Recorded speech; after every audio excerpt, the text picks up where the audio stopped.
The meeting room fell silent as I walked in, all eyes fixed on the woman they'd once shunned. James Morgan, my former father-in-law, sat at the head of the table, his face a mask of barely concealed rage. Beside him his son, my ex-husband David, couldn't even meet my gaze. "Ms. Chen," James said stiffly, emphasizing my maiden name like it was something distasteful. "Thank you for coming." I smiled, setting my laptop on the polished mahogany table.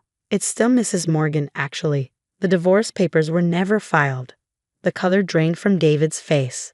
I hadn't planned to drop that bomb so early, but seeing them squirm gave me a satisfaction I couldn't resist. "My name is Sarah Chen Morgan, and 2 years ago, these people had thrown me out of their lives because I chose cybersecurity over their precious family banking tradition.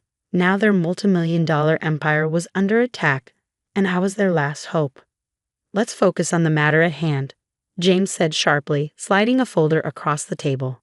"Our systems were breached last week.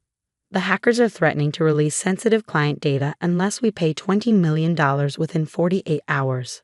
I picked up the folder, though I already knew its contents. I've been monitoring the situation since it began. Not that they needed to know that. The Great Morgan & Sons Bank, I mused, flipping through the pages, brought to its knees by the very thing you dismissed as irrelevant when I warned you about it. James's jaw tightened. "If you're here to gloat, I'm here because your head of it called me directly." I cut him off. He said, "You've tried everything else. Every security firm in the city turned you down because they know your systems are outdated. You're running infrastructure from the last decade because, and I quote, traditional banking doesn't need all that modern nonsense." David shifted uncomfortably in his chair. "Sarah, please, this isn't the time." "When is the time, David?" I asked, meeting his eyes for the first time. "When you stood silent while your father threw me out? When you chose your trust fund over our marriage? Or maybe now, when everything's falling apart?" 2 years earlier, this same room had witnessed a very different scene. I'd just completed my master's in cybersecurity, turning down a prestigious position at Morgan & Sons to accept a role at a leading tech firm. The betrayal, as James saw it, was unforgivable. "No Morgan has ever worked outside this bank," he shouted, pacing the room like a caged animal. "For 4 generations, we've built this legacy, and you want to throw it all away to play with computers." I tried to explain the importance of modern security measures, how the banking world was changing, but James Morgan didn't listen to women who challenged his authority, not even his daughter-in-law. "Either you take your rightful place in this bank," he declared, "or you're no longer welcome in this family." I looked at David then, hoping he'd finally stand up to his father. But he just stared at his shoes, shoulders slumped in familiar defeat. So I'd walked out, leaving behind their outdated ideas and suffocating traditions. I'd built my own consulting firm, gained a reputation as one of the best in the field. And now here they were, desperate for the very expertise they'd mocked. "The hack is sophisticated," I said, returning to the present, "but not impossible to trace. I can help you, but I have conditions." James leaned back, his expression wary. "What conditions?" I opened my laptop, typing quickly. "First, you'll implement every security measure I recommend, without argument. Second, you'll create a dedicated cybersecurity division with a proper budget. And third," I paused, savoring the moment, "you'll make a public announcement acknowledging the breach and my role in resolving it." "Absolutely not," James exploded. "We've never admitted to any security failures. The Morgan reputation is about to be destroyed anyway," I finished. "In 47 hours, every account number, every transaction, every dirty little secret will be public. Your choice." The silence that followed was deafening. James's face had turned an alarming shade of red, while David looked like he might be sick. "There's one more thing," I added, pulling up a series of emails on my screen. "Something interesting I found while examining the hack. Would you like to see who had access to your systems the night before the breach?" David's head snapped up, real fear in his eyes now. He knew exactly what I'd found. The late-night login, the disabled security protocols, the convenient gaps in the firewall, all traced back to one executive access code. His code. "We should discuss this privately," he said quickly, standing up. But I was done with their secrets, their backroom deals, their carefully maintained facades. "Sit down, David," I said quietly. It's time everyone knew exactly what kind of legacy your father has built. The projector hummed to life as I connected my laptop. David's access logs appeared on the screen, damning in their clarity. On Tuesday night at 11:43 p.m., I said, addressing the stunned board members, someone using executive code N7249 disabled the main firewall. 3 minutes later, they accessed the secure client database.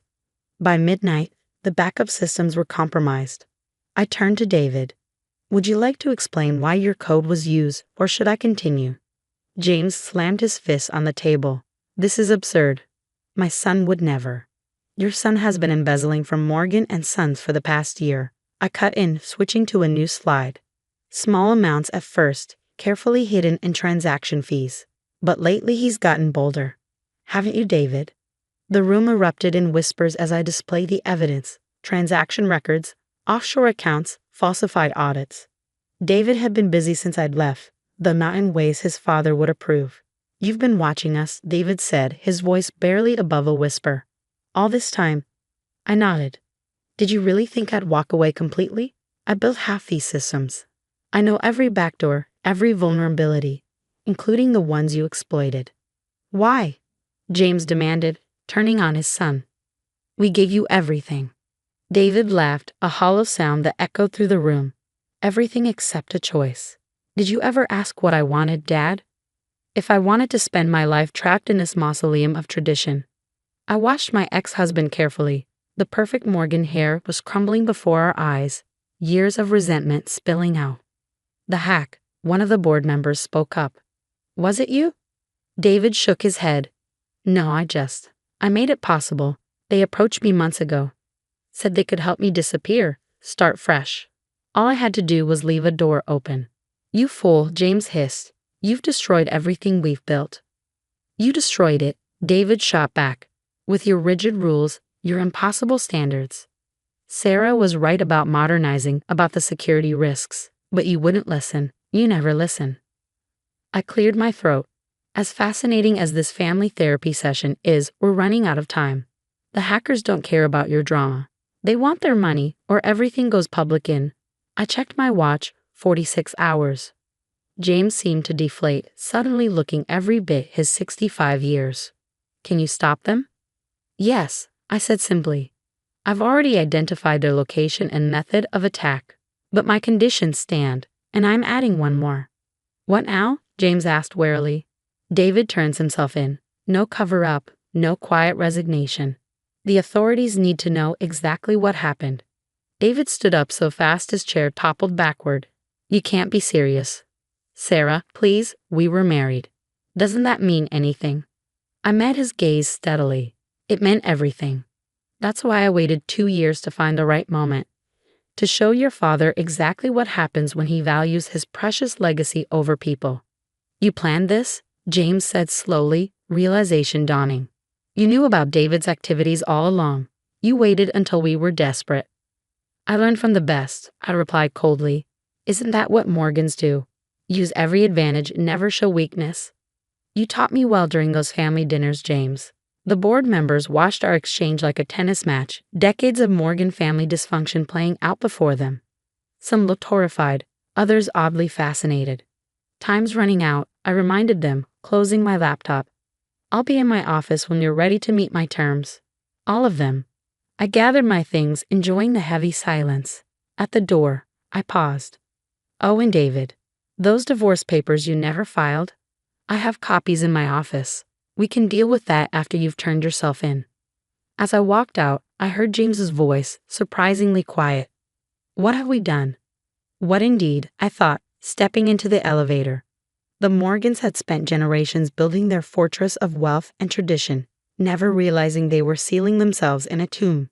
Now those walls were crumbling, and I was the only one who could prevent total collapse. The irony wasn't lost on me. The next 48 hours transformed Morgan and Sons Bank forever. David surrendered to the authorities that evening, confessing everything: the embezzlement, his role in the hack, years of financial misconduct. The press had a field day. Morgan here betrays dynasty, banking legacy crumbles. I watched it unfold from my office across town, sipping coffee and monitoring the bank's systems. James had agreed to my terms, though I suspected it nearly killed him to do so. A team of my best engineers was already upgrading their security infrastructure, dragging Morgan and Sons into the modern era whether they liked it or not. You're really not going to tell them, are you? Grace asked, perched on the edge of my desk. My best friend and business partner had been with me through everything, helping orchestrate what the media was calling the biggest banking scandal of the decade. I shook my head, pulling up the final piece of code on my screen. They don't need to know that you were the hacker all along, that there never was a $20 million ransom, she laughed softly. Sarah, you practically performed surgery on their entire system, exposed years of corruption, and they think you're their savior. Sometimes the best revenge isn't about destroying your enemies, I said, thinking of all those family dinners where I'd been treated like an outsider. It's about making them thank you for saving them from themselves. The truth was elegantly simple. There had been no external hackers. I'd spent 2 years monitoring the bank systems, watching David's crimes accumulate, waiting for the perfect moment. When he'd grown sloppy enough, I created a sophisticated trail of breadcrumbs leading to phantom attackers. The ransom demand was theater designed to force the Morgans' hands. My phone buzzed, James Morgan's number. Sarah, he said when I answered, his voice rough. The board meeting just ended. They voted me out. Effective immediately. I leaned back in my chair, savoring the moment. I'm sorry to hear that. No, you're not, he sighed heavily. You're probably delighted. Just like you planned. I didn't plan your downfall, James. You and David did that yourselves. I just made sure the truth came out. There was a long pause. The truth, he repeated bitterly. Do you know what the board wants now? They want you to take over as head of security, a permanent position, direct report to the new CEO. Now it was my turn to pause. This wasn't part of my plan. They're impressed with how you handled the crisis, he continued. Said it's time for new blood, modern perspectives. Everything you tried to tell us 2 years ago. I thought about the irony, the position they'd once denied me, now being offered freely. But I had built something of my own now, something that didn't require their approval or acceptance. Thank them for the offer, I said carefully, but I'll have to decline. My consulting firm keeps me quite busy. Of course it does, James replied, and I heard something new in his voice. Respect, maybe, or resignation. You never needed us, did you? Not really? No, I agreed. But you needed me, you just couldn't admit it. After we hung up, I sat in silence for a moment, thinking about legacy. The Morgans had been so focused on preserving their traditional banking dynasty that they'd failed to see the world changing around them. Their rigid adherence to the past had created the perfect conditions for their own undoing. A week later, I filed the divorce papers myself. David, facing multiple federal charges, signed them without argument. As I walked out of the courthouse, legally free of the Morgan name, I felt lighter somehow. The bank survived, though changed forever. New leadership, modern systems, transparent operations, everything I'd advocated for years ago. My firm handled their security transitions, commanding fees that would have made James Morgan choke. Sometimes I caught glimpses of my former father-in-law around the city, looking older and more subdued. The great Morgan legacy he'd fought so hard to protect had crumbled under its own weight, reformed into something he barely recognized. As for me, my consulting firm flourished, built on the reputation of saving Morgan and Sons from catastrophe. Other banks saw our services, desperate to avoid similar scandals. I became known as the woman who'd modernized old-world banking, though few knew the full story of how it happened. One evening, almost a year later, I received an unexpected visitor. James Morgan stood in my office doorway, grayer and thinner than I remembered. I've been doing a lot of thinking, he said without preamble. About tradition, adaptation, pride. I was wrong, Sarah. About everything. I gestured for him to sit. Would you like some coffee? He shook his head. I'm selling my shares in the bank. All of them. The new board has made an offer. Smart decision, I said. Let them take it in a new direction. Like you did? He smiled faintly. I know it was you, Sarah. The hack, the ransom, all of it. Took me months to figure it out, but once I did, it was brilliant. Ruthless, but brilliant. I met his gaze steadily. Would you have preferred real hackers? Actual theft?